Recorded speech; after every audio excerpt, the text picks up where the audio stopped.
come back for the second. India have won the test match. India have won the series. They're going to get back for two. India home. Hello and welcome to a new episode of the 81 All Out podcast. This is Siddhartha Vaidyanathan, your host, and I'm joined by my co-host, Mahesh. Hi, Mahesh. Hey, Sid. Hey, great to have you. And today we are joined by two special guests who are colleagues, cricketers, absolutely romantic cricket fans, and authors of multiple cricket books, including a wonderful book called Mid-Wicket Tales, which is hard to pin down. I mean, it is history, it is anecdote, it is fandom. It is just a marvelous book to read. And it is a book that we're going to focus on today, but also focusing on their, the extent of their cricket fandom and the span of their cricket fandom. So I'd like to welcome S. Giridhar, who is the Chief Operating Officer at Asim Premji University, and also Vijay Raghunath, who is a retired chemical engineer, and also who works for the Asim Premji University, who consults. And also both of them have played cricket at a very good level and, have written some marvelous books and columns. So yes, Raghu, maybe you can start as the elder among the two about your introduction to cricket and tell our listeners a bit about yourself. Yeah, hi.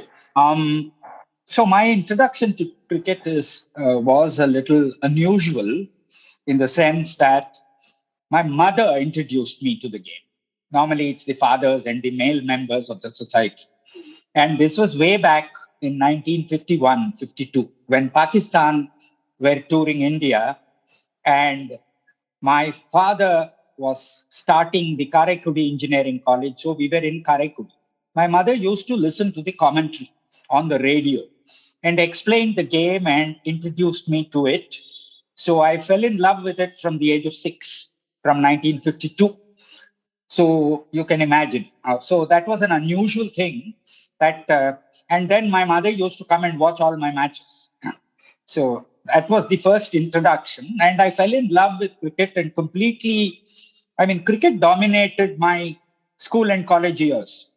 So though I did well in exams, I learned very little. I was preoccupied with cricket till I was 16 or 18 and maybe even 22. The other thing before I hand over to Giri is that you will find, the way we have worked together, one of the things that I wanted to, point out is a whole lot of what I feel about cricket is intuitive, based on what I've seen and what I've played and experienced. And when we write columns which turn out into books later, I start with something which is intuitive, an idea or something like that. And Giri is a very, very analytical person. And therefore, he gives substance and body and rationale to it. So we'll talk about some of these things later. Yeah, Giri. Thanks, Raghu. Thanks, Sid and Mahesh. I too, like Raghu, fell in love with the game at a very early age. In my case, yes, I went to watch matches at a very early age with my father, who was absolutely crazy about sports. So whether it was the Hockey Nationals, or whether it was a Davis Cup match, or whether it was cricket, be it Ranji or Duleep or Test cricket, my father would take me along even when I knew very little about the game. In fact, interestingly, the earliest recollection I have of the game is as a 5-year-old in Pune, where in front of our house was a large open, I think from childhood memory, maybe a 30 by 50 big quadrangle. And it seems that my mother was the umpire often, because the guys couldn't decide between themselves whether there was a run out or not. And they would leave it to the lady from 270 to decide whether it was a run out or not, or an LBW from wherever she was, whether it was square leg or mid wicket, it didn't matter. So that's my earliest recollection of cricket. And then we moved to Delhi, and that's where I started playing a bit of cricket. I played early thanks to a a South Zone off spinner, schoolboys off spinner of the 60s, who lived opposite our house. And he literally taught me the game with a tennis ball and a small size bat, of course. And I learned a lot of cricket in those 3-4 years.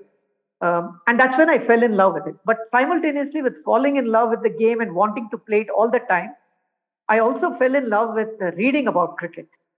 So it's something I must tell you that that brought Raghu and me together, if I can say so. You said both of us played at a high level. Not true at all in my case.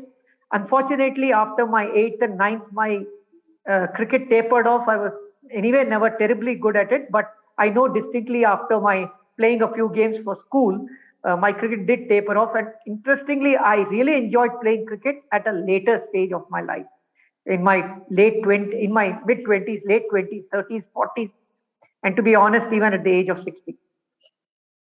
Raghu and I share a great love for the game, of course, but we also share a great love for cricket literature. In fact, for anything that can be read. So when we first met in 1984 in Carborundum University, where I went to work and Raghu was already working, that's about, say, nearly 38, more than 38 years ago, we found that Raghu and I would often share either discussions or exchange books, be they P.G. Woodhouse or Steinbeck or Hemingway and so on and so forth. Raghu, in fact, first gave me a wonderful book that few might have read. It's called Malison in Melbourne. And Raghu will smile when I tell him this because it is such a wonderful fiction called Malison in Melbourne.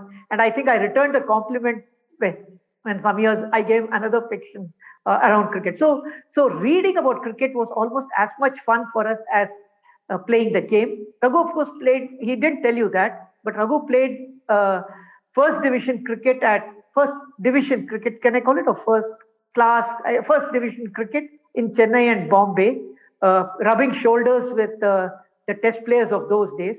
While I, of course, played much lower division cricket. And honestly, the best memories of my cricket later on were bowling for hours at the nets to Raghu. And Raghu was very kind to tell me that I had drift in my leg spin, which is the kindest thing I've heard about my leg spin all my life. Wonderful, wonderful introduction. Your early experiences of going to the ground and watching cricket, and there's something beautiful about how you describe those moments, whether it is Neil Harvey batting. Oh, sorry, I should not bring up that name. I think Raghu may spend 2 hours now on that. Or whether it is Prasanna bowling. There is a very fantastic mind's eye that comes into play. Watching cricket was a very, you had to be a real loyal fan of the game. It took a lot of doing. And my whole family would go to the Corporation Stadium first and later Chepauk. And we would sit opposite the pavilion, straight view behind the bowler, and watch very keenly all the 5 days. When we used to get a test match once in every 2 years on an average. And, some of the earliest memories are still so vivid. Like the first test that I saw was the SJOC, the Silver Jubilee Overseas Cricket Team, which came in 1954-55, I think, and played at the Corporation Stadium. There was about 10 years when we had cricket at the Corporation Stadium when Chepauk, for some reason, was not free. And then we went back to Chepauk, which was a much more lovely ground. And so the first serious test match that I saw was the official test match was the 54-55 New Zealand match. And funnily, the first day of the first test match, I saw Mankad and Roy scored 413 over 2 days, which was the opening record partnership, beating Hutton and Washbrook's 359 at that time. And I remember on the first day, there were 234 for no loss. They batted slowly, steadily, and Polly Umrigar was the captain. And we had the confidence that we could bat for 2 full days and beat them by an innings, which they did. And the first great memory is of 2 great bowlers, Subhash Gupte and Venu Mankad. Most of you would not know this, but Vinu Mankad was the greatest spinning all-rounder, perhaps to this day. He was an amazing left-hand bowler with a round-arm action, but he also has the distinction of opening the batting and scoring away centuries against some of the best bowling the world had to offer. He played against Lindwall and Miller in 1948, 47. And he played against Bedzer and Truman in 1952 and scored centuries in both Australia and in England, besides his centuries later in India. So my first memories of two great cricket bowlers and all-rounders, one is Vinu Mankad and the other is Subhash Gupte. And if you had me pick a world cricket team in the first part of 1946 to 1970 or 75, I will include Vinu Mankad and perhaps Subhash Gupte too. Comes down to how much you love the game, and the fact is, whether you like it or not, a lot of your hard disk gets consumed by that. So the first ever game I saw was the test match between India and MCC, as it was called, in the 63-64 series at the Firozshah Kotla. It was one of the most boring series ever. It was all five tests drawn. All 5 tests were drawn. And I remember going on a day when Cowdrey and others went on batting for long. It was a marathon innings, and the whole day could have been just a nightmare. But the love of the game is such that I picked the best moment for me, and I remember it as though I saw it yesterday. And that was Patodi diving full length forward at covers or cover point and picking an uppish cover drive from Mike Smith. If you ask me to describe it, I can literally see Mike Smith play the cover drive to the spinner, the ball going probably about 10 inches above the ground, traveling for about 20 yards, and Patodi just diving right in front of his face and picking it up. I think it would still rate as one of the best catches I have ever seen. And why do I remember it? I do not know. But I have another reason for it. For all the matches that we saw. At the end of the game or the day, all the newspapers, so we used to get the Hindustan Times, the Times of India, the National Era, any paper, whether good, bad, or ugly, I would be reading all the reports on the same game, and it would be a silly exercise, but I enjoyed reading every report. And then 1 week later, read the Sports and Pastime to read the same thing again. So all this is part of the hard disk. It can't go away. Just to give you an example, I then saw a couple of wonderful first-class matches. One was a match between South Zone and North Zone, where Subramanya, the Mysore skipper, in a last wicket stand with Habib Khan of Hyderabad, literally took South Zone from a terrible South first innings deficit to a first innings lead that enabled South Zone to qualify for the game. I remember Subramaniam's innings. I was barely 10 when I saw this, and I remember I even remember how shirt buttons off till the third button, Subramaniam soaked in sweat, lifting his bat in acknowledgement to the spectators. And in those days, there will be 15 to 20,000 spectators, even in a city like Delhi, watching first-class cricket, walking up the Wellington Pavilion steps. And I can tell you other things. Sitting there, watching the India versus New Zealand match, one of the best things I remember, 3 things I'll tell you, or 4 things from that, just to tell you why we remember such. It's probably how much you invest in the game and how much of your memory you devote to that and sacrifice for it. Richard Collins, 6 feet 5 inches or 6 inches tall, is in the row of people whom Lal Bahadur Shastri as the Prime Minister's greeting that day. It was the second day of the test match. It was a 4-day test match. And the memory is of Collins bending from waist to almost half his height to shake the hand of a Prime Minister who was probably 5 feet 2 inches tall. And it's a memory that can not go away at all. Giri, I think Lal Bahadur Shastri was 4 feet 11. Okay. Which makes the bending from the waist even more credible then. But why would I remember it? I have no scientific, rational explanation. Also, the first ball of that game that morning was a ball from Venkataraghavan that hit the batsman on the pad, lobbed up to short leg, and all of us yelled and said out. Of course, it was off the pad. And then Venkat went on to take the remaining 3 wickets. And I think I'm one among the very few people who discuss and talk cricket who seem to remember or who have seen Venkat take 8 for 72 in his first ever series. I think one of the reasons why Venkat gave a lot of time to us and spoke to us so much about cricket for this book and even the next one is because I think I won him over by telling him very early in our meeting that I saw you take 8 for 72. He was all teeth and grin. Yeah, so one of the guests on our podcast and somebody who's doing like a wonderful service to the game is Mr. Jay Galgali, who has been uploading, old YouTube videos of games from India, from the film division archive.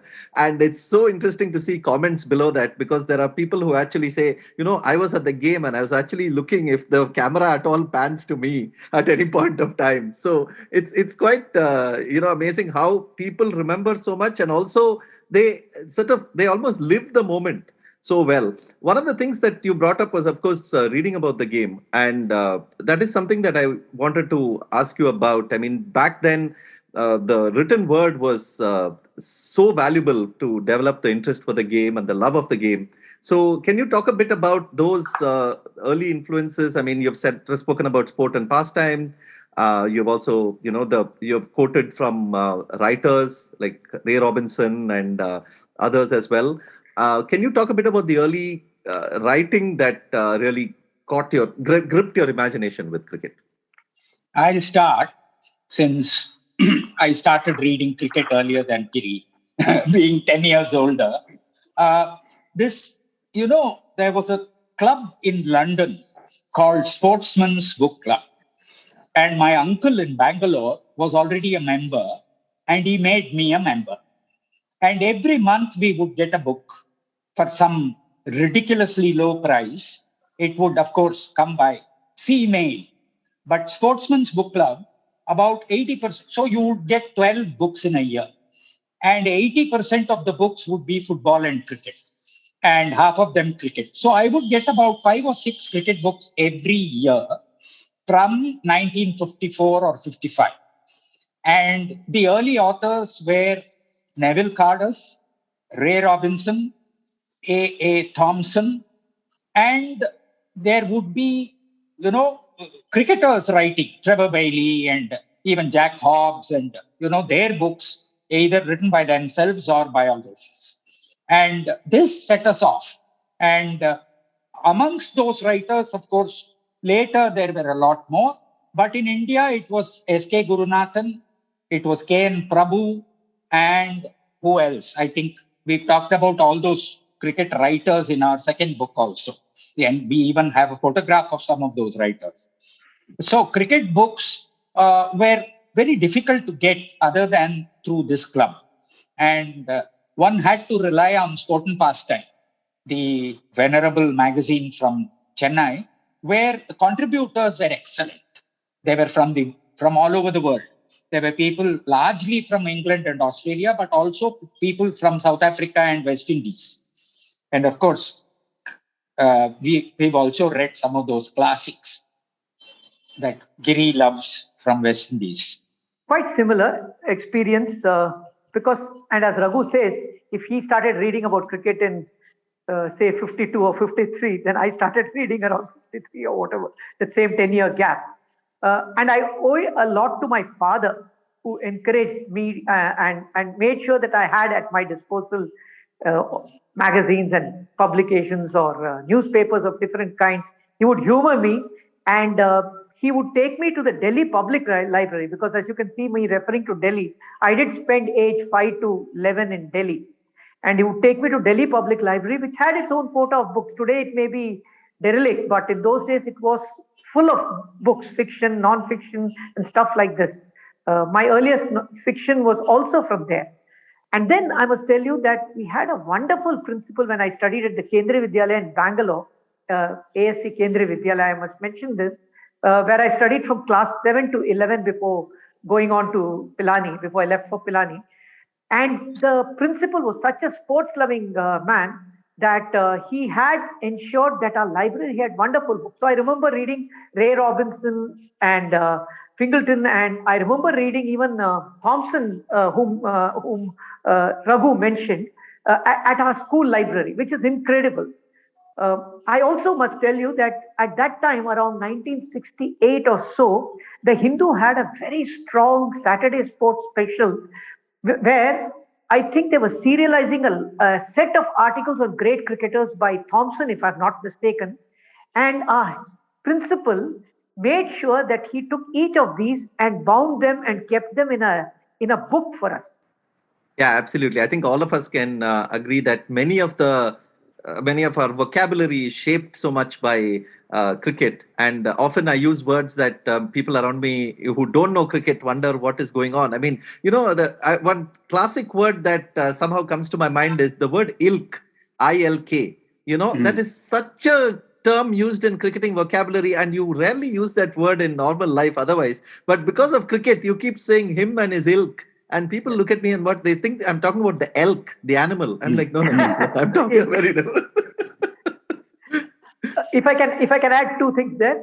One was the word tentative, because somewhere it stuck with me when batsmen play tentatively and the word tentative is used, and tentative became a word that I used in a sentence at that age, which sounds awful now, but thrilled the teachers.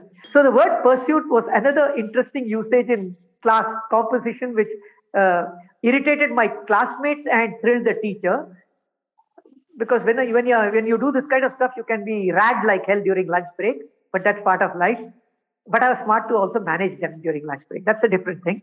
But the funda was, how did I use the word pursuit? It was because it was around that time that Pratap Singh Khairan, the Chief Minister of Punjab, had been assassinated, and the DIG of Punjab was chasing the assassins. And I read the word pursuit while reading the cover page on the story about how the DIG was in pursuit of the assassins. So next day when I had a chance, I lug out the word pursuit somewhere, much to the approbation of the teacher and the kicks from behind from classmates. Sitting on the first row and using such words, it's a no-no to all young children. Don't do these things. You were the knowledgeable Chennai fan in Delhi, Giri. That was the problem that you had. Yeah. Tell us a bit about Venkat, though. It's interesting how the stereotype has developed about Venkat being this sort of defensive and accurate bowler, and the sort of the romance and the glory seem to be reserved for Bedi and Prasanna, and of course Chandra because of his action. But tell us a bit about Venkat, and the Venkat you saw must have been, you described his flight and his control as quite beautiful. Yeah. He was a guy who I have never played back to. I never went back. When facing Venkat, he would never ever bowl a short ball. So there was no point in going back. And even on a matting wicket, it would fizz through. If you went back, you could be, caught LBW right in front of the stumps. So I used to play forward. And I must say that I hardly ever tried to force him playing attacking cricket. My entire intention when facing Venkat, and I faced him a lot of times, was to play defense and, keep the ball out. He was amazingly accurate, varied flight, but more than his bowling, I would like to say here that he was a completely unique Tamil Nadu cricketer. He was a one-off. His attitude to the game, his discipline, and his, hard work was amazing. Nobody took fielding so seriously then, in those days. And Venkat was an outstanding fielder. Absolutely, totally outstanding. And it was also his self-belief.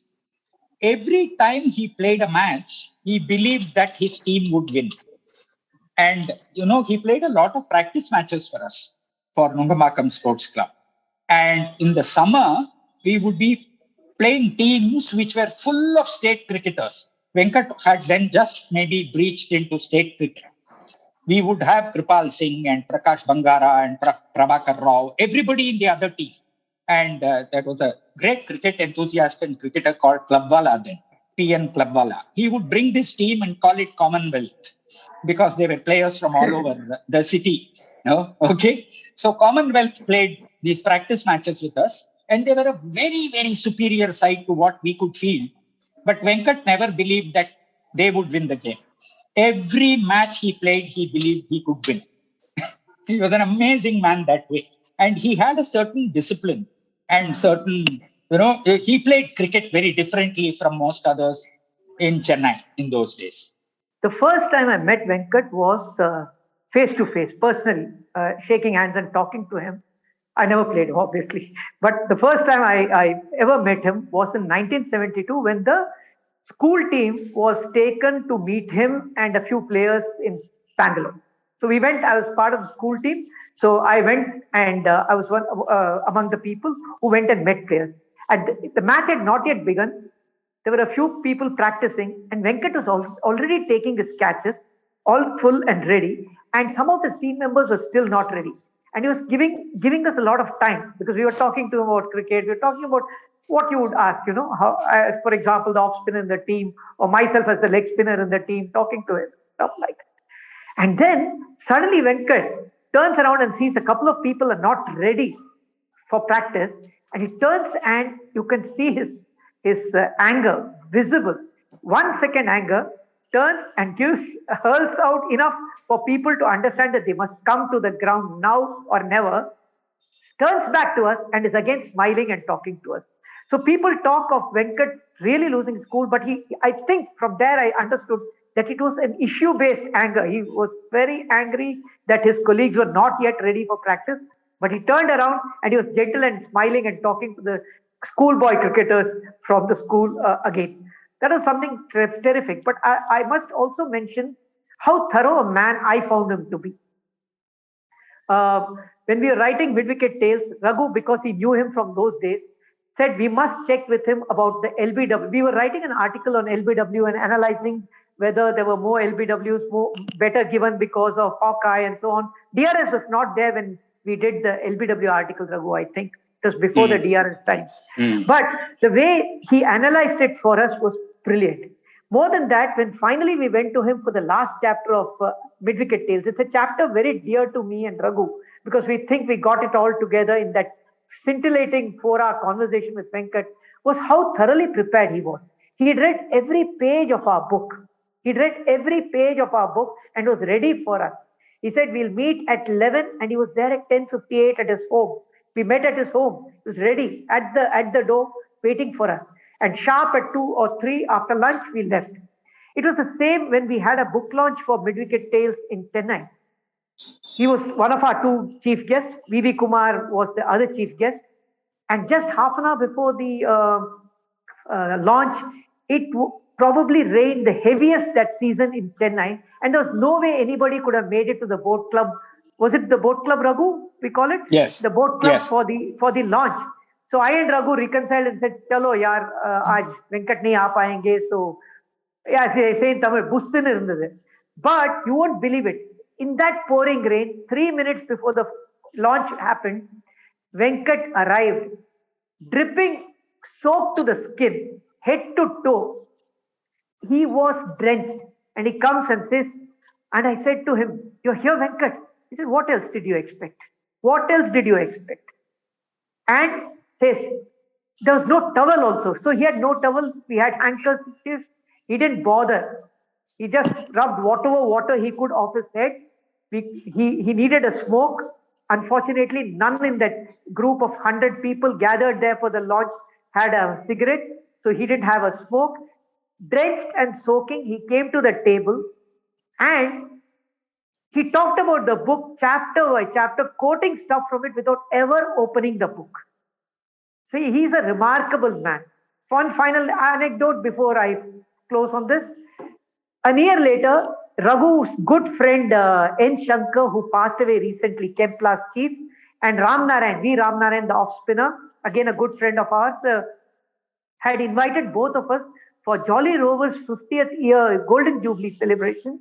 I traveled down from Bangalore, Raghu was in Chennai, and we had a nice meeting at the Adayar Sheraton or whatever it was. David Gawa had come, Akash Chopra was there, and all these stars. So in that group of people, I think, honestly speaking, I would have been the most anonymous guy there. All the others were celebrity cricketers. You won't believe it, but during the time we got at lunch, Venkat took me aside and spent almost 15 minutes talking of how thrilling fielding is, how much he enjoyed fielding more than batting. And then, sure enough, told us how he got Abbas Ali Beg run out of his own bowling after letting him steal 2 singles to short mid-wicket. He said, it's the third time I was ready, caught it, swooped and hit the wicket on the non-striker end and got Abbas Ali Beg run out. As proud of that Abbas Ali Beg wicket as of any test wicket. That's Venkat. Giri, I can't forget how when he was talking to us again about fielding, he said, I had to be concentrating all through the day while my fellow spinners like Prasanna and Chandrasekhar would be lolling around in third man or, deep fine leg or whatever. And as an example, he told us that 3 times in his life, in first class cricket and test cricket, he's taken a catch of the last ball of the day. And he said, that's how much I could concentrate through the day while fielding. That was a very nice story he gave us. Lovely story. One more thing on this fielding. I think, was it Rajdeep who mentioned to you that Rajdeep Sardesai, that Dilip Sardesai while fielding close would always say, put me next to Venkat. वो मेरा भी catch ले लेगा. मेरे को काम नहीं करना है. Correct.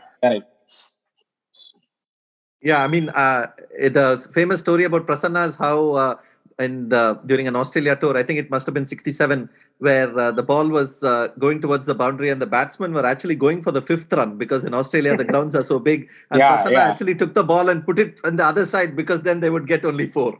So must be that's Adelaide. Right. Adelaide long boundary. Might be Adelaide, the long boundaries there. But yeah, I mean, you do mention about the fielding. I mean, the stereotype, of course, is that, back then the fielding standards were much lower. But you do mention how the close-in catching standards at that time, with Venkat, Vadekar, Solkar, and I think there was one more. Abid Ali. Abid Ali. How the close-in, the cordon was formidable and how the truly amazing. Benefited so much. Yeah. It was absolutely. I've seen a lot of that. I've seen many matches, both in Bombay and Chennai, where these 4 were totally outstanding. And, Abid Ali was all courage. Solkar was great reflexes. But Vadekar and Venkat were very gifted fielders who would snap catches. Venkat would do it both at gully, slip and short leg. And Vadekar was on rather only slip. But that was a huge plus for our spinners in those days. We had amazing close catching, and we haven't had that kind of close catching since. To this day, we don't have close catchers who can, come anywhere near that quartet. One point I'd like to make is, if you're having a shin guard, an abdomen guard, a helmet, and a chest protector, and standing at short leg, you're like a guy with an armor. I think it reduces your flexibility and your ability to move quickly. Now, since all short leg fielders first don't want to get hurt or killed, it certainly compromises a lot on the quality of fielding that they can come out with because they're armed to the teeth, so to say. Yeah, but it's also good, right? Having seen instances of Raman Lamba and others, true. It is also good. Absolutely. 2 points on the short leg fielding. One is that even a player with the size and girth of David Boone was such an extraordinary fielder at short leg. I mean, with the reflexes that he had, some of the best catches I've seen were taken by David Boone.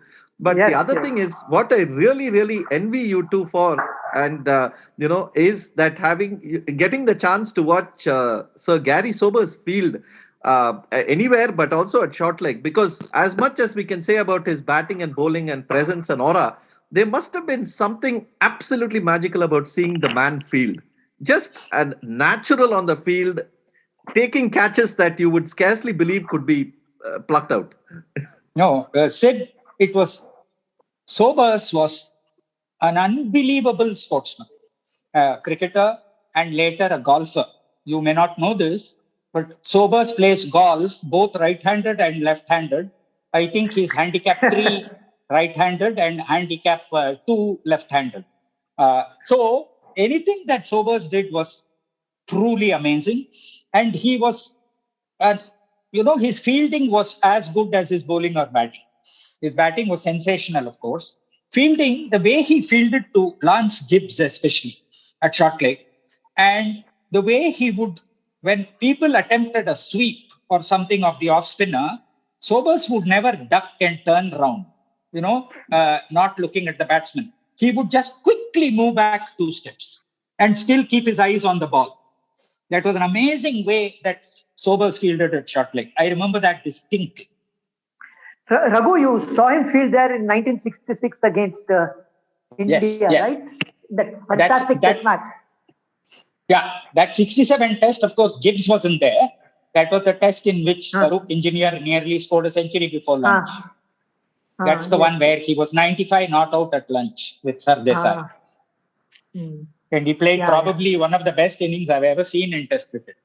Against Hall, Griffith, Sobers and Gibbs. Yeah, Hall, Griffith, Sobers and Gibbs were the 4 bowlers who bowled before lunch. And this guy was 95 not out.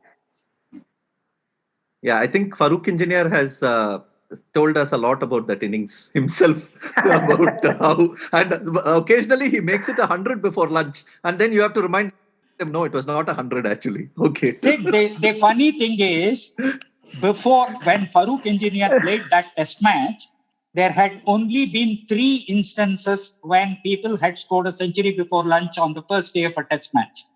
Trumper, Bradman, and who's the third? Was it Majid Khan or McCartney? No. Later. Majid did it later. McCartney then. That's right. It was Trumper, McCartney, and Bradman, the only 3 people who had scored a century before lunch. And none of them knew it on the ground. I knew it. And I was screaming. And Sardesai, the penultimate over or the last over before lunch, played a maiden without turning the strike to Engineer. So I was cursing Sardesai. So poor Sardesai. I must tell you that I saw Sardesai hit one of the fastest test centuries for India. Yeah. Against New Zealand, 4-day match. Right. You will see in that chapter about close-in fielding that we've written in Mid-Wicket Tales, we've talked about 2 people who pouched more than 50 catches in a county season, besides the wicketkeeper, and they were Stuart Surridge and Tony Locke.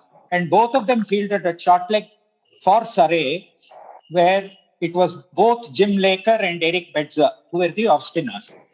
And these are the only instances when a fielder has taken more than 50 catches, at least till I was following cricket that closely. I don't know about now. Of course, you don't play so many matches. And Raghu, if I may add, I think that was the reason Surrey won the title, county championship, consecutively in those years, because these guys were pouching so many catches of Locke and Laker and others.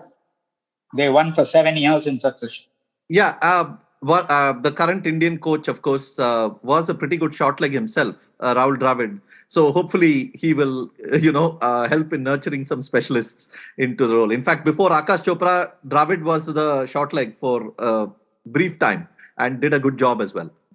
So in that interview that you did with Dravid on close-in fielding, so I was a little surprised to see his pick of his favorite slip fielders.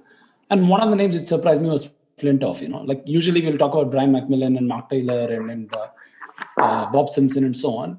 But only after reading that chapter, all the sort of highlight reels started rolling in my head. Oh yeah, Flintoff was a great fielder. And sometimes it takes a cricketer to know and appreciate all these things that we don't kind of notice. Absolutely. Brilliant. Actually, Dravid talked so highly of Azharuddin as one of the greatest fielders he's seen all round, not only in covers and in the outfield, but he says at slip and close-in positions also. And he was telling Giri and me how even in catch practice, when they had the catches being hit to each other, drill of catching practice, when Azharuddin takes the ball, there would be no sound at all. He said he had such soft hands, and he would just, he would never grab at it, but he will let it come to him. And he said he was such a natural. Yeah, I mean, it does remind me though that both of you should talk a bit about, talking about slip fielding and talk a bit about Bob Simpson, because he was so unconventional in his slip fielding, but anyone who saw him field admits that he was fantastic. Even if I may say, even Ian Chappell, who has a lot of things to say about Bob Simpson, says that his as a fielder and as a slip fielder, he was peerless. Bobby Simpson, after Neil Harvey and Alan Davidson, was my third most favorite Australian cricketer. And it was largely for his running between the wickets and his slip fielding. And I believe he has hardly ever dropped a catch. He would sit on his haunches. He was not crouching like most other fielders. He would sit on he would be on his haunches with his left knee fully bent. And only as the bowler delivered, he would slowly rise up. And I've seen him taking catches of McKenzie and Neil Hawke and all these other players. And he seemed to have so much time. He never dived. He was moving as if in slow motion and picking up catches so very easily. And it was amazing. Off Davidson, after Grout, Simpson, even though he played only during the last 2-3 series of Davidson, took so many catches of Alan Davidson. And each of them was taken with surprising ease. And that was Simpson's secret. I think he anticipated and he saw the ball a little earlier than most others. He never had to dive. He would move smoothly and take the catch. And another fielder who impressed me like that, a lot of television, and I've seen a few live, is Colin Cowdrey. Colin Cowdrey was so big made, so heavy set, but he used to move so easily in slips and take catches.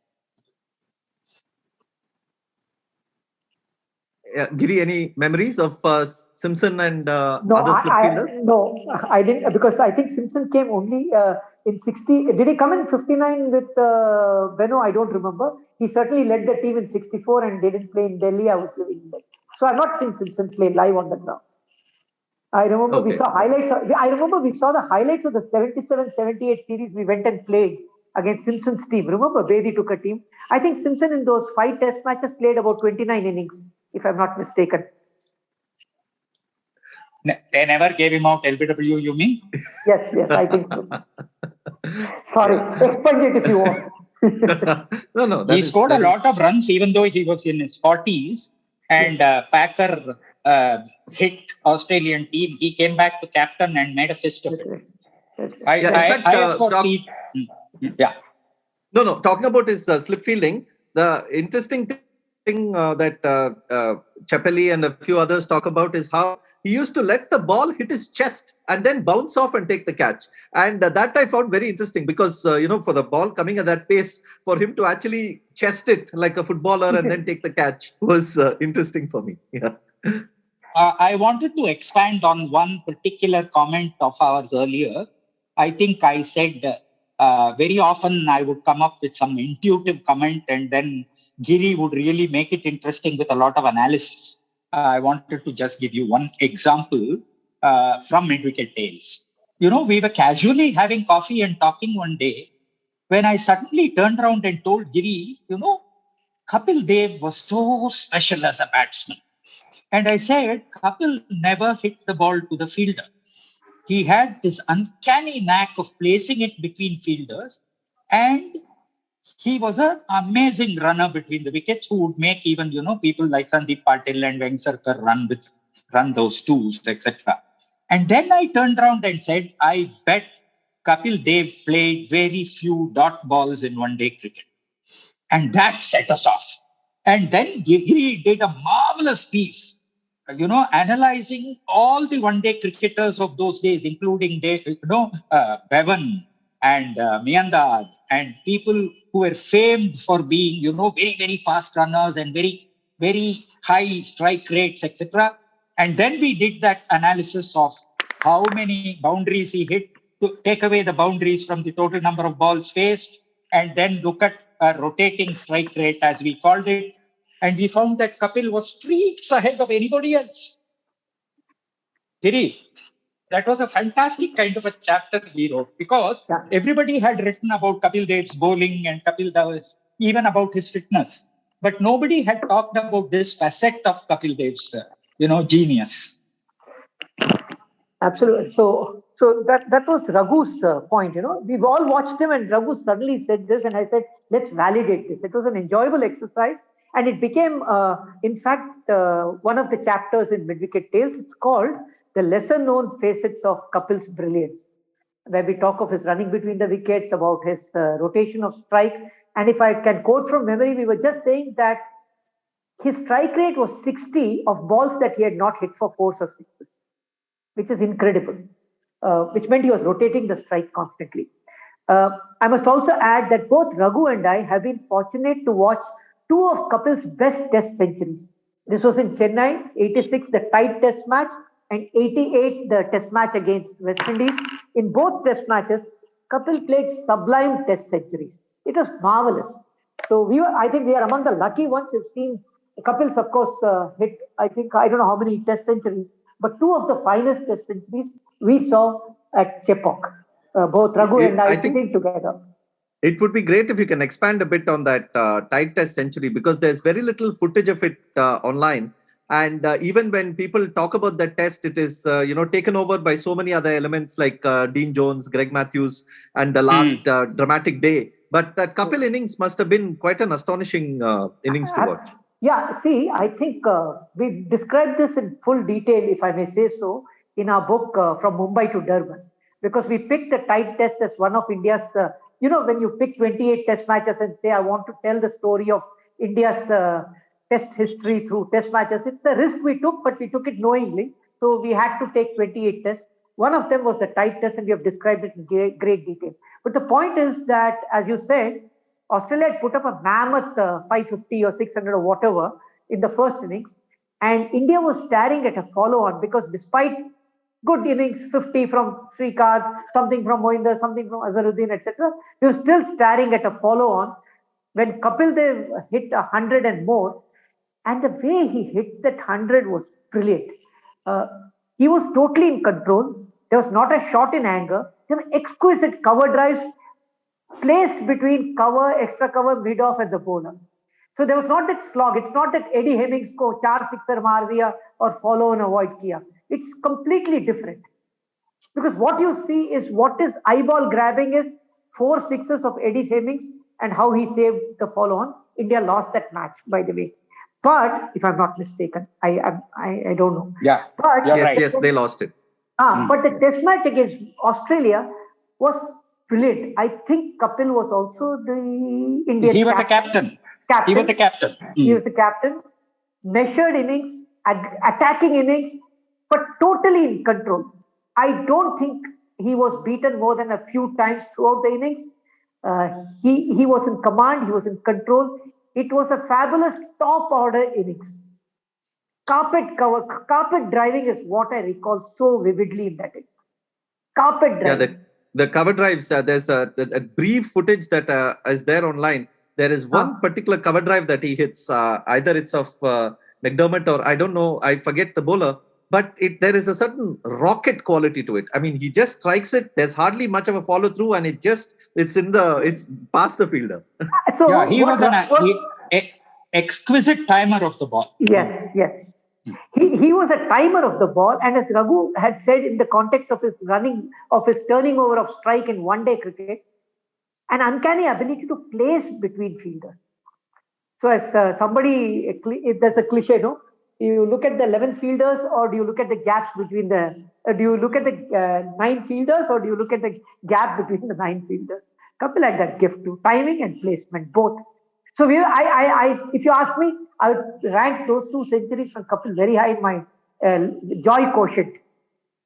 So the 88 must have been the Hirwani test, when Hirwani took 16? That's right. Okay. No. Hirwani took the test against the wickets against West Indies. Yeah, that's what Sid is saying. Yes. That's what Sid is mentioning. Is it the same test when Kapil scored the 100, you're saying? Yes. That's right. There also he scored 100. Correct. Completely. No. In that tie test, Kapil was the captain. But what made the tie happen was a great declaration by Border, and Bobby Simpson was the manager.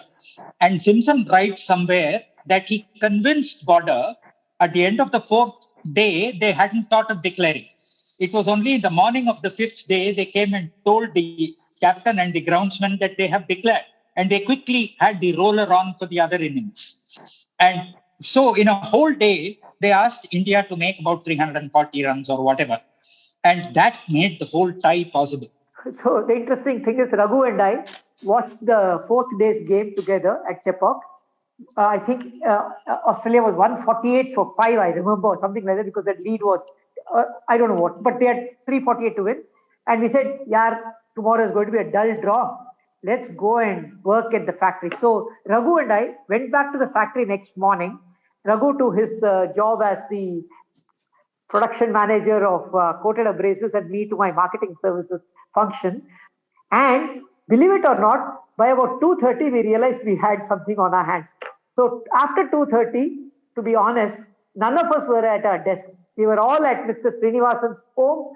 Srinivasan was the technical manager at the factory, and his wife was making coffee after coffee for us, while 15 of us or 20 of us were watching the match to the finish and cursing ourselves for not being at the ground. Yeah. Yeah, you also missed a marvelous innings by Gavaskar that day when the sort of the 90 odd that he made. Yes.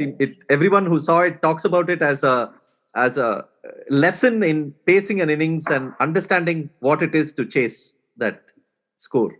One of the things that I'm always fascinated about talking to older generation people is, especially people like you who saw Kapil coming through after having followed Indian cricket for so long. Recently there were some numbers on Bumrah after 20 odd tests. So I went and looked back at Kapil Dev's first 20 test numbers, and they were strikingly similar to Bumrah. And Bumrah is barely believable for me, right? To Jasprit Bumrah. Okay. And for us, like, Bumrah is barely believable, having seen what we've seen in the past. Like, we hold on to him very dearly, and we want to preserve him in cotton wool and so on. Kapil must have been way more than that, right? Just purely as a bowler. Forget his batting, forget his athleticism, forget his fielding. Just purely as a fast bowler, he must have been something that Indian cricket wouldn't have imagined. Can you imagine? I say this very, very often. If anybody had said before Kapil Dev that an Indian fast bowler would get 400 wickets, you would have been sent to a mental asylum. I swear. So it was so unbelievable. So nobody had even crossed 100 wickets. Datu Phadkar was our best bowler till date, and then Ramakant Desai before Kapil. And Gabri was, I think, 90 odd tests. But Gabri was a contemporary. And Kapil, the way he came, I don't know. He was he was aptly called the Hurricane from Haryana or whatever it is. And the way he came, ran up that high jump before delivery. And in the early stages, it was largely outswingers. And the great thing about Kapil's bowling was he never bowled short of a length to, contain the batsman. He was always trying to get wickets. So he had these slips. That was another fascinating sight for Indian cricket watchers. An Indian fast bowler bowling with 3 slips and 4 slips and a gully. We had never seen that kind of thing before. And this guy would come and pitch it up and swing the ball. And I remember a test in which Graham Gooch was driving him repeatedly, driving him through the covers and extra cover. But Kapil never wavered his length. Never varied his length. He kept pitching it up. He was always trying to get wickets. And he didn't overuse the bouncer. He pitched it up, he swung it out in the earlier part of his career. Later, he developed a very good in-swinger also. And I think county cricket also helped him, kind of sophisticate his bowling to suit the conditions. I loved Kapil Dev, the bowler. Yeah. So next, yes. So let me add that for Raghu, when you say Harvey is there up there, Kapil is very close there. My first view of Kapil on the ground in a test match was against Pakistan in 1979-80 series in Delhi. It was a fabulous spell by Kapil. That was the test match where I think Sikandar Bakht had taken 8 wickets. India And then on the final day, Dilip Venkataraghvan and others were just about to take India to victory. It was a fascinating test match, but it was by sheer chance that I happened to be at the ground the day Kapil had taken his wicket. That's another story. But you must remember that when Kapil came on the scene, the quartet was fading away. There was no other spinners in sight. Fast bowling was anyway thin. So it was Kapil on his colossal shoulders taking the entire bowling burden for a few years. Because after that, you had Ravi Shastri and Shivlal Yadav chipping in with some spin, but nobody of the match-winning quality of the quartet. So between 1978 and 1990 or so, literally, in his peak time, Kapil was literally shouldering the bowling. And it must have been a huge workload because you have to be bowling a lot and you got to be taking the wickets and you got to keep fit. Kapil never missed a test match because of injury. Even the Melbourne test match that we discussed last time, strapped hamstring and all, he took 5 wickets. But other than that strapped hamstring, very little, a few times would you hear of Kapil being unfit. He was a remarkable cricketer for his fitness too. And don't forget the fact that between 1978 and 1990, our bowling, but for Kapil, was not really world class in that sense, like some of the other teams. World class, I'm using carefully. They didn't have match winners like the spin quartet and others. I think that must not be forgotten. And the amount of overs that he often bowled. I mean, the Ahmedabad test in 1983, or even the Melbourne test in 81, and so many other examples. I mean, yes, he put in like the chunk of overs was like extraordinary for a fast bowler to be bowling like that on Indian pitches, in Indian heat, in those conditions. Correct. And don't forget, in every one-day match he played, he bowled 10 overs. And look at his bowling record. He always bowled the last 4 overs out of the 8 overs in a 50-over match. He would bowl 3 overs in his first spell, 2 or 3 overs in the second spell between the overs 25 and 35, and he would bowl the 46th, 48th, and 50th over. 100% every match. And therefore, he was always bowling at the slog, and in spite of that, his figures are what they are. One of the interesting chapters in the book, and we should definitely talk about it because it comes from an era when you've watched in the pre-helmet days, is about you write about the courage of cricketers and how that plays such an integral part in analyzing a cricketer, watching, appreciating, and I think you should elaborate a bit on that, the idea of that, and also your thoughts on the courage that comes into the field of play. Yeah, we both enjoyed writing those 2 chapters. In the sense, we had thought about it and I think written both those blogs earlier for either First Post or Cricinfo. And, there were so many inspiring tales. One is about, Mohindra Amanath, and then the one about Kumble. And we had a lot of stories from cricket elsewhere. I remember one of the very, very important stories we had written about there was Bert Sutcliffe and that other, what was his name, Giri? The other guy who lost his fiancée when Bert Sutcliffe played that knock against Adcock and Hayne. His fiancée had died in a train accident. Keith. The cricketer was Keith. And Bert Sutcliffe was in hospital after having been hit on the head. He had a bandaged head. He came back and in a fighting losing cause, hit the South African fast bowlers for some 7 or 8 sixes in an amazing knock of 80-odd. I just remembered something else which is very interesting. We all have such strong and firm views about cricket. Most of us think that we know this game inside out. So I had a very interesting conversation just a few years ago. I was one of those guys, along with Giri, we had done some analysis of LBWs and whatnot. And we thought that this DRS and this Hawkeye especially, had made so many more LBW decisions. Earlier days, if you played forward, most of the umpires didn't give you out. And if the umpire even suspected that the ball would miss the leg stump, he would give the benefit of the doubt to the batsman. That was the done thing in cricket. And so we had even analyzed saying all the older, greater batsmen, the percentage of LBW was much lower. than for a Tendulkar and others of this era, etc. We had done all that, and I was a big, critique of this Hawkeye and saying it's stupid, it's obviously missing the leg stump, and this bloody Hawkeye is showing it, kissing the leg stump, and I was going on about it, ranting about it.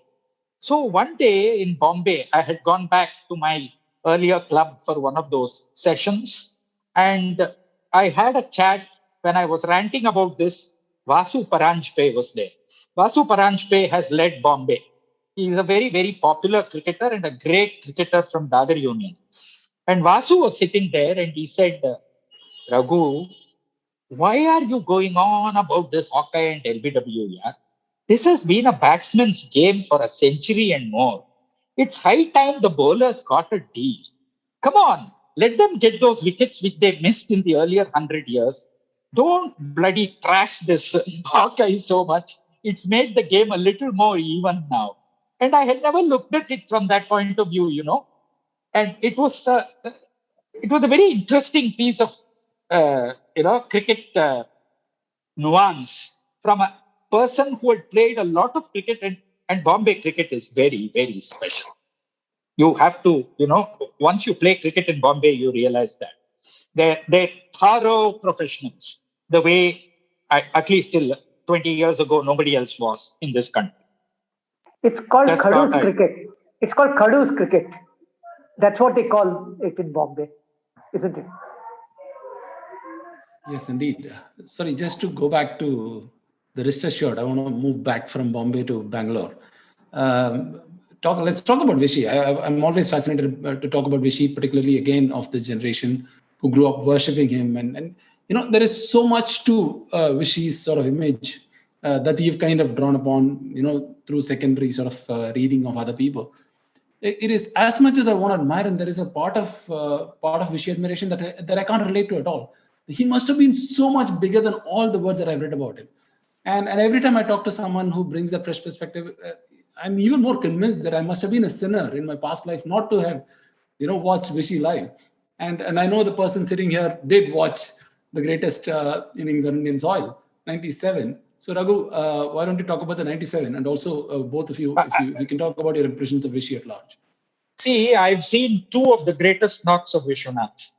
One was the very much admired 97 not out against Andy Roberts and the other West Indian bowlers who were deadly that day. And Vishy is one of those players who had great time. He was never hurried. And one of his things, which most people didn't realize, was that he never got behind the ball chest on. He was always side on. So he would play the square cut, or he would glide it to square leg, and he was side on playing both those shots. And this was amply demonstrated in another innings I saw in Chepauk. Most people won't even know this test match. Kalicharan led a side of a depleted West Indian side due to Packer. And they came and they played a test in Chepauk on a pitch which was like a concrete pitch. It had so much bounce. Kapil Dev took 7 wickets in that match. And they had Sylvester Clark, Norbert Phillip, and our Van Burn holder. And the pitch was so vicious that Vengsarkar bagged a pair and Gavaskar scored 1 and 3.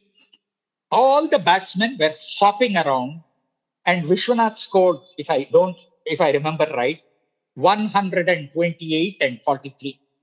And he made batting look so amazingly easy on that wicket against those bowlers.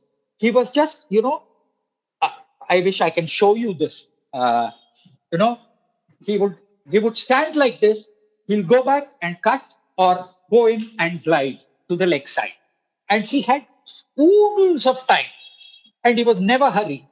And he made batting look so easy on a pitch in which people like Gavaskar and Vengsarkar had barely been able to play 10 balls. So that innings was the greatest innings I've seen from any player on a bad wicket. So that was Vishy. And his 97, of course, was superb. And One can read about it in that book. It's described very, very well in that book of his, rest assured, about how Chandrasekhar felt when he got out and Vishwanath was left on 97 not out. But anyway, the consolation is we won that test. Yes, that was the comeback. After Calcutta, this was the test that squared the series. And then, of course, they lost in Bombay, but No, they lost the last one. Yes, they lost in Bombay. Yes. The last one when Lloyd scored a double hundred or something. Yeah. The first time I ever saw Vichy, he disappointed me. India versus Australia, South Zone versus Australia, 1969. He scored 4 and was caught behind, and that was it. And we were schoolboys, so obviously our enthusiasm was hugely dampened. But after that, I saw him play a number of good knocks for both South Zone and for Karnataka in Ranji Trophy in Bangalore. Amazingly good and never disappointed us, because invariably, whether it was a 60 or a 70 against top class bowling from, say, Venkat and Kumar or Naushir Mehta and Mumtaz Hussain from Hyderabad, it was a treat to watch. So we would go to watch Vishwanath. And of course, following his cricket otherwise. I was in Pilani when the 1975 Chepauk match happened. And I was working in Bombay in 1979 when Raghu saw Sylvester Clark. And I was not in Bombay when the team, Kalicharan's team, played in Bombay. So I've missed some of Vishwanath's better test innings in India. But I've seen enough of his first class cricket to carry sweet memories of his batting. Sorry, Giri. I've also seen Vishwanath's double hundred at Chepauk later against England. Yes, 1982 or 83. Correct. You told me. So Raghu. So while I and Raghu have both seen Kapil's finest centuries, on Vishwanath, Raghu has a huge advantage. He's seen all the best Vishwanath innings, while I have not seen those. That's a tragedy, but so Mahesh, I'm a bit like you in the sense I missed those centuries. But in his book, by the way, in our book from Mumbai to Durban, I somehow cajoled Raghu to agree with me, where we said that the century he scored in Calcutta was actually the most important innings by Vishwanath. Simply because till then he had a reputation of not maximizing and scoring hundreds. And that was the century that probably was a turning point for him in 74, when he hit that 100 at Calcutta, helped India win, and then went on to do the 97 at Chennai. In his book, Rest Assured, clearly Vishwanath has a very special place for 97 not out. And interestingly, he also talks very highly and very happily about the innings against Kalicharan's team in 1979. Till Raghu told me in great detail about how good an innings it was, I'd always thought, they are playing a second 11 West Indies innings, a second 11 West Indian team. So why is it being rated so highly? And Raghu didn't tell you this, but Raghu says that in that match, when the ball came searingly at Venkatesaka would throw the bat down and walk away and come back and compose himself to bat again. And Vishwanath doing something as though he was playing on a completely different pitch. The amazing thing about Vishwanath is that not only, he was of course the stylist non-pareil that was playing in the team, but to counter that, he was also playing in a team with extraordinary spinners who had their own charm and who had their own way. With Prasanna, we have spoken a lot about Venkat, but Prasanna, Bedi and Chandra, that there must have been so much magic in there to watch a Vishwanath innings, and then after that to see these three bowlers come and do their magic. You were like, what else does your cricket day need? So let me get my first word in. Throughout the interview, throughout this conversation of ours, Raghu's been saying he's watched cricketers before me because he's 10 years elder to me. So trivia for you. I have watched Bedi before he's watched Bedi. Because when the board president's 11 played Gary Sober's team in Delhi in 1966, I saw Bishan Bedi bowl for the first time in a blue turban. And it was only after I had seen Bedi bowl in Delhi did Raghu get to see Bedi bowl in Chepauk test match. We had such interesting conversations with Bedi. Bedi is an extremely kind-hearted guy. And when Mid-Wicket Tales, which you love so much, Sid, the first great lover of that book was Bishan Bedi. When that book came out, Bedi called us and told Giri and me that this is the best cricket book written by Indians. That was amazing. And he had I'm read not at it all through. surprised. Yeah. He is such a generous man. And when you meet him, he can give you 1.5 hours of, and he talks very, very well. And he's a very warm person, extremely kind-hearted. And after I'd met him in Delhi, there was a very big rain in Chennai. And a lot of our, the city had gotten flooded. And Bedi called me and said, "Are you okay? And is Venkat okay?" Something like that. I thought I was in tremendous company, being telephoned by Bedi and being inquired after, along with inquiries about Venkat. It was very special. Raghu, he was not able to get through to you or Urkeri or Venkat. So he called me and said, "I'm not able to get through to Venkat or Urkeri or Raghu. Are they all okay?" So I said, "I know about Raghu because I'm in touch with him. He's okay, but I don't know about Venkat and Urkeri. But Urkeri Raman. Okay, so that's what you. In fact, last year, I think around his 75th birthday, I didn't time it like that, but it so happened, I wrote a piece for the Hindu Business Line on Bedi, the large-hearted cricketer.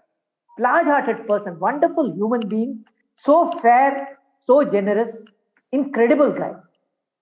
Yeah, we had Suresh Menon on the podcast actually, and to talk about his wonderful book on Bedi, and also his experiences of knowing Bedi and watching Bedi. And one of the things that he really mentioned there, especially when we were touching on the Vaseline controversy with John Lever, was that Bishan Bedi's problem was not that this was some British, English cricketer who had done it. Bishan Bedi's purpose was much larger than that. He said, "You have disrespected the game. It doesn't matter if you are English, if you have done it against my team, if you have done it if you have this thing. The fact is you have disrespected the game, and for that you should be punished." And that was a very interesting way to look at it. It's not like very often now there is this sense of us versus them. But Bishan Bedi said, this is not us versus them. It is just the game is much larger than any of us. Very well said. Absolutely true. That's correct. Do you know that Ramachandra Guha, in his book, one of his later books, where the last section is all about cricket administration, when he was one of that, special administrators, three-man team. BCCI, yeah. So Ramachandra Guha talks about all cricketers, even the better respected cricketers, having a lot of conflict of interest. And he singles out Bedi, saying, the only man who is unimpeachable in his integrity to the game is Bishan Singh Bedi. Absolutely. I mean, and he's the only man who has so forcefully spoken against so much of the administrative ills in the country. Yes. Yeah. Including the recent, Kapil Sibal kind of statue in that Ferosha Kotla ground and all. He's come out strongly against that, saying politicians can't have statues. It must be Jack Hobbs, Victor Trumper, Gavaskar or somebody. It cannot be a politician. Is it Kapil Sibal or is it related to Arun Jaitley? Arun Jaitley. Sorry. Arun Jaitley. I get confused. But I remember only cricketers properly. If it was Victor Trumper, he wouldn't have forgotten, right? That's always Bedi's point. No, and that there is a famous photograph from 1977 in Pakistan, when India go to Pakistan for the first time after so long, and Bedi is the captain. And there is this photograph at the end of a test match. It is either Karachi or Lahore, I'm not sure. But the Pakistani batsman Miandad and others are running away with celebration, and on the side of that picture you see Bishan Singh Bedi actually applauding as the Pakistani batsmen are running away. And that just tells you everything you need to know about the man. Captain of the team who has lost against the arch rival, but ready to applaud the fine performance. There's also a story about how Bedi accepted to go and coach in Afghanistan. And he said anything for cricket. Absolutely, yeah. And moving on from Bedi, we can't forget Chandra, because if there is for Viswanath on the batting side, there was Chandra on the bowling side. The absolute mesmeric quality of watching Chandra bowl. I mean, just as Bedi, must have been poetry, but then to have the electricity around watching Chandrasekhar, I don't think we have seen. I mean, we have seen great spinners after that. We have seen Kumble, Ashwin, Jadeja, but I don't think that electricity around a spinner has been real. That's the word. That's the word for Chandra. Electricity. One great series, even though that series was a bit of a bore, Chandra at his best was against, England in 1964. And even though it was a dull series, Chandra took something like 34 or 36 wickets in that 5 tests. And Tony Greig writes, and he said, before we embarked on that tour to India, I talked to a few other English players who had played Chandra before, and they all told me, don't worry, you'll get 2 good balls in the over. If you kept it out, you'll get 2 easy deliveries, complete trash, which you can put away for boundaries. So just be patient with that guy and you can score runs off him because he's not so accurate. And that's what they had told us. And Greg said after 5 tests, we hadn't seen even 1 trash ball in that series. And he said Chandra was simply outstanding. And one cannot speak of Chandra without speaking of Kirmani. Kirmani was superb behind the stumps of Chandra. And I've heard many other keepers tell me that nobody could have kept to Chandra. He was one of the most difficult bowlers to keep to, because you had to stand up. And Chandra himself very often didn't know where he was going to bowl, what kind of ball. And I've seen him bowl a bouncer. Before Kapil Dev, I think the most vicious bouncers bowled by Indian cricketer was Chandra. Because no other... Ramakant Desai perhaps. But Chandra was very... there was another theory that said, just treat him as a googly bowler. Play every ball as if you play an off spinner. Because he rarely turned the ball hugely from the leg. And many of his balls were googlies or top spinners. And because of a very deceptive kind of, the ball would suddenly dip. And that's why Chandra has got a lot of wickets of full tosses, You must hear Venkat on that oval test. He said in that second innings where he took 6 English wickets, at least 2 of them were full tosses. Illingworth was out to a full toss and 1 more batsman was out to a full toss. And Chandra had both of them caught and bowled, if I'm not mistaken. He was an amazing bowler. Yeah, I mean, we spoke about India's fast bowling, the landscape before Kapil and how there were very few. I think Chandra must have been the closest to a fast bowling experience that Indians of that era would have had. And it would have been even more thrilling because from that short run up to get the pace, to get that, deceive the batsman in such a way. I mean, I don't think there is anything comparable we have seen. As I said, we have seen great bowlers. We have seen Kumble and Ashwin and the rest. But I don't think we have got that experience that you two envy. I mean, as much as I envy would have got of watching Chandra bowl. And we shouldn't forget, of course, that at the other end was not only Bedi, but was the genius called Prasanna, who was bowling with Chandra at the other end. I mean, there is no end to the magic that all of you got to watch. For me, the most abiding memory of Prasanna was one of his best ever spells that I was fortunate to watch. On the 3rd day of the match against Australia, I think Jaisimha had declared, and we didn't know, it would have been a draw, no? A 3-day match generally ends in a draw. And there was Jaisimha. He opened the attack, I think took a wicket against Laurie's team, and then comes Prasanna. And Australia escaped by the skin of their teeth because in those days padding was very prevalent and allowed by the rules. So between Laurie and Johnny Gleeson, they grit their teeth and played out the last 10, 12 overs. But before then, Prasanna had brought them to their knees with a fabulous spell. If I'm not mistaken, he took 6. I'm talking from memory.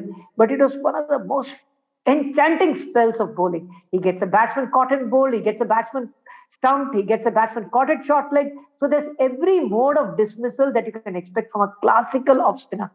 And the other thing I remember of Prasanna from that spell is, after beating a batsman, he'll never turn and walk back to his crease. He will smirk and smile and walk backwards. So he's taunting so from a distance of 70 meters, all this is part imagination and part visualization. But you can see that the man is not walking back to his bowling mark, turning around. He's walking backwards, step by step by step, and telling the batsman, "I got you. You don't know how to play me." So there was a mesmeric quality to the spin that he brought. It was remarkable that just a week after that magical spell for South Zone, where he nearly won the game for South Zone against Australia, a week later, he replicated that in the Chennai Test, reducing Australia to 24 for 6. And India would have won the game, but for the fact that Redpath was probably dropped or missed by Engineer. And then, as you said, Redpath and Main putting up a partnership, and India could not score the runs. But Prasanna, at his best, there was a mesmeric quality. There was magic about his off-spin. As they say in Tamil, "Nool katti pampanda." You could almost see. That's a very nice description. Very nice description. He would toss the ball and hold it back as if on a string. And Ian Chappell has talked a lot about this. You know, Prasanna's first great overseas tour was Australia-New Zealand in 67, 68, when he took 25 plus 24, 49 wickets in 4 plus 4, 8 tests. 4 tests in Australia and 4 tests in New Zealand. And after that, Ian Chappell always classed him as the greatest spinner he had faced. And he said, and I've seen Chappell coming up, waiting for the ball, reaching for it at Brabourne Stadium, Bombay. And if he had not been bowled, he would have been stumped by 3 yards. Because he had come, dancing out to drive that ball, and it never came. And it kept falling short of him even as he reached out for it after coming out 2 steps. That was Prasanna. He really was a master of flight.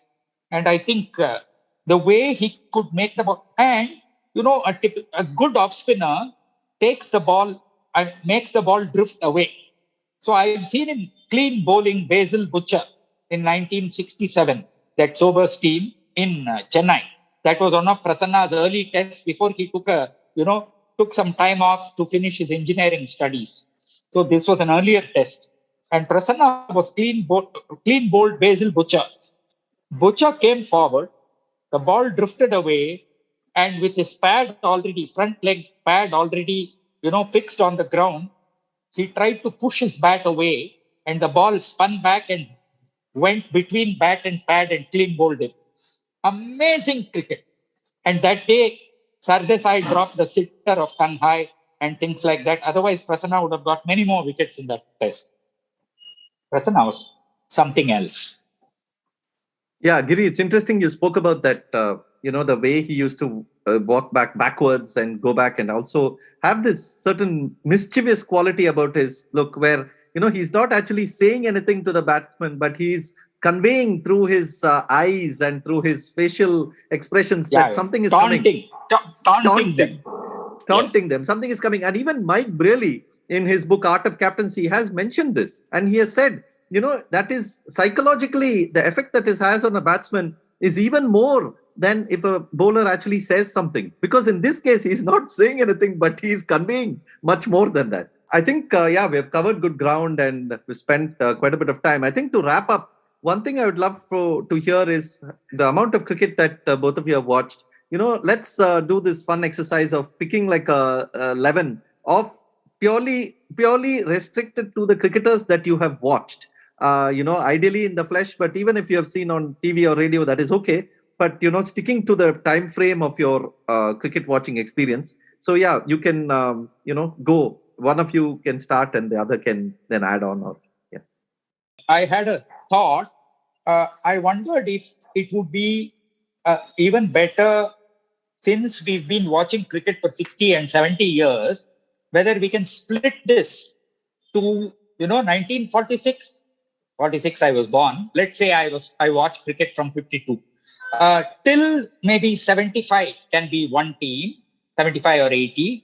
And the last 30, 40 years can be another team. It's just a suggestion. I put down some names, and I'm sure most of this will, resonate with two cricket enthusiasts like you two. Opening, it's Gavaskar, Sehwag, and Greenwich. Those are the three names I have. Then number 3, Richards, Lara, Harvey, Dravid. Number 4, Richards being Vivian Richards. Haven't watched Barry Richards. You're taking the easy way out, Raghu. You're out of, just pick one. You're picking 4. Okay. If I'm going to pick one, it's Gavaskar, Sehwag, Richards, Harvey, Of course. Tendulkar. I was wondering if it should be Tendulkar or Inzamam ul Haq. I am a great admirer of Inzamam as a batsman, not as a runner between the wickets, but a great batsman when he was in his top form. So it will be Richards, Harvey, Tendulkar, Sobers, unquestioned. Then it would be one of Kapil or Botham, followed by not Gilchrist, but Sangakkara, Davidson. No, not Davidson. Wasim Akram, Holding, Marshall, and Vaughan. Is that 11 or 12? It might be 12, but it's fine. I think you've sort of got... Holding, Marshall, Wasim with Vaughan and Sobers as a spinner here. I don't need his fast bowling because Wasim Akram is there. Okay. And his wicketkeeper is Sangakkara, Kumar Sangakkara. I'm glad you mentioned Inzamam because, very rarely do people mention him when you talk about all-time 11s. But what a magnificent batsman he was, and the way he could, how early he could see the ball, even when like a bowler of the quality of Ambrose or, Donald was bowling, how quickly he could latch on to the length and then do whatever he wanted with it. You know what I loved about Inzamam? He never ever reached out to the ball. He would let the ball come to him. And he was superb in that aspect. Yeah, fantastic 11. Yes, can I just register my outrage here? Like, of all the people in the world that, I never expect anybody to pick Wasim Akram. If you have two choices, Wasim Akram and somebody else, I would expect everybody in the world to pick Wasim Akram, but not Raghu. I thought he'll go with Davidson. So he mentioned Davidson and then moved away from Davidson to Akram. Wasim Akram was too good here. Actually, my sentimental choice would be Davidson. Alan Davidson was something, and I saw him at his best. And recently, I was just looking at the records. Davidson has a phenomenal record as a bowler. Phenomenal. Yeah. Neil Harvey is still alive. Huh? The only guy of the 48 team who's still alive. And when somebody was praising Matthew Hayden and saying what a great batsman he was, this happened not just with Matthew Hayden. It happened with a lot of the new batsmen. And I believe Harvey would just snigger and say they wouldn't have lasted one over against Devo. That was his, regular comment. And he thought Davidson opening the bowling would have got them within an over. No, apart from being a great bowler and a very fine batsman, he was such a great ambassador for the game. Like, every time he talked about opposition cricketers or other cricketers, he was so graceful in his praise for them. Yes, absolutely. The tightest, the 60-61 series documentary that is there. That was the first time I saw Davidson talking about other cricketers, and that was when he was much younger, right? The eloquence with which he talked and the generosity with which he praised the West Indies team was something really lovely to watch. He was an amazing cricketer. Mm-hmm. Yeah, I think, and his I remember long back reading his book 15 Paces, and what a marvelous book that is. And everybody, if you can get hold of it, please read it. And it tells you so much about bowling and cricket and batting, everything.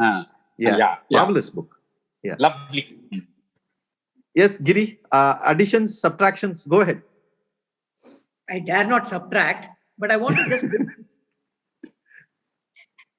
because Go we ahead. have I and Raghu have fought enough writing the two books. Okay, who wants to play some more on a Saturday evening? But I wanted to mention something. When you ask us to list people that you have seen, etc., I wanted to bring one angle. People whom we have watched and who have done well in India. Okay, so for me, for example, Roberts did so well in India. So even though on normal days you will say Holding and others, for us in India, I think the memory of Roberts doing brilliantly must be considered. And even though Mr. Harvey said Devo would have taken Hayden in 2 overs, the fact remains that Hayden did brilliantly in India. So don't you think we should consider it? Same with Greg. Greg, as an all-rounder, might be well below on the list among many other people. But he was India's bugbear on both tours, 1972 and 77. So if you look at players who have come to India and done very well, don't forget Greg. It's the same with Alan. So obviously you won't have one. If you go only by that criteria, I'm just saying that while you do all this, somewhere along the way, because I'm not subtracting from your list, I'm just putting some names into the mix, saying that if you were to look at people who did exceptionally well in India, then these are names that come to my mind. Giri, I think Jimmy Adams should be high up on the list. Absolutely. The West Indian Jimmy Adams. Absolutely. Only thing the viewership will go down drastically. From 150 people watching test matches, it'll go to 3 people. Of course. Now in the DRS era, Jimmy Adams might not last too long, but okay, that is fine. This angle also gives us a great opportunity to forget Vaughan and Murli and raise our flag for Saklan Mushtaq. Absolutely, yeah. Good, correct. What a great off spinner, Saklan. Absolutely. Yes, Giri, and the point about the playing in India, your point is extremely important, because one of the things in the book, and if I may say this to wrap up, but one of the remarkable qualities of this book is that the literature we often get of cricket, over the years, and the majority of the literature we get of cricket is from the Anglosphere, and it is either with the English perspective or the Australian perspective. But this book is so great because it not only comes with it looks at cricket through the Indian prism with a very, very global perspective. So it is one of the rare books that you can read that talks about, cricketers from England and Australia and South Africa with as much expertise as cricketers from India. And at the same time, you can read about people like V.V. Kumar and T.E. Srinivasan, cricketers you might not have known much of, but who Raghu and Giri were fortunate enough to see, and they explain it so beautifully. I mean, in fact, T.E. Srinivasan has become quite a favorite in my eyes, thanks largely to Giri. So I thought I must mention this. You have written so wonderfully. Both of you have written so wonderfully about him. Yeah, I still remember that T piece because I was fortunate to see a couple of T's wonderful knocks. And Raghu will tell you that he was one of India's most gifted batsmen. But I wrote it at a time when I just learned that he was suffering from cancer and battling cancer. And it was a Sunday afternoon, 2 o'clock. Everybody is asleep. Siesta time. I get this news. I said, I must write something about T. He had just played 1 test match. That's when I think it's a box item in the book. Thank you for remembering that. But you've been very kind about talking about the mid-wicket tales. If I can mention, we have only received love and affection for all our writings. People have been very generous.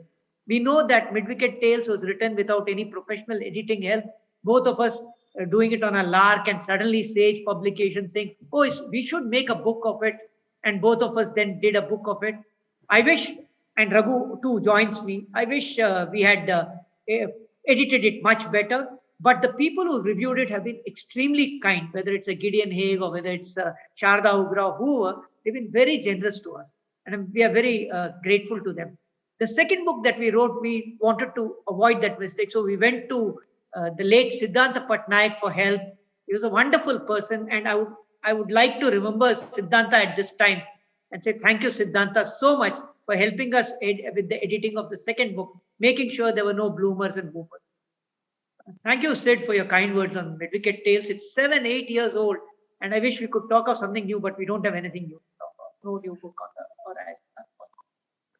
Oh, okay. I was hoping you would tell us about the projects that you're working on, but hopefully inspiration will strike soon and you will have something for us. Yes, thank you. Thank you so much for joining. Yes, Siddhanta was extremely, I'm glad you mentioned him. He was vital in the coverage of cricket, and he did a lot in the coverage of women's cricket as well.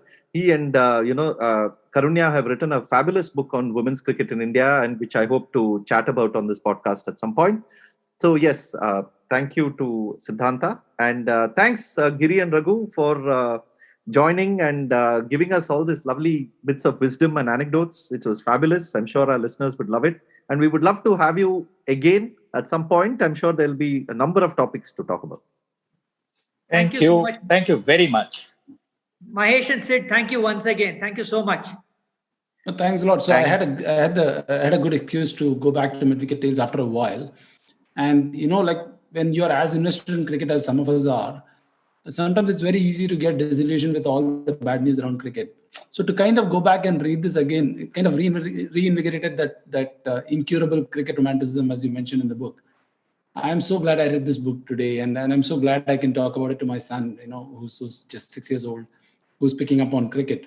And he's as interested in wicket trumper as Virendra Sehwag. So it was like the perfect book for me to read so that I can answer all his questions.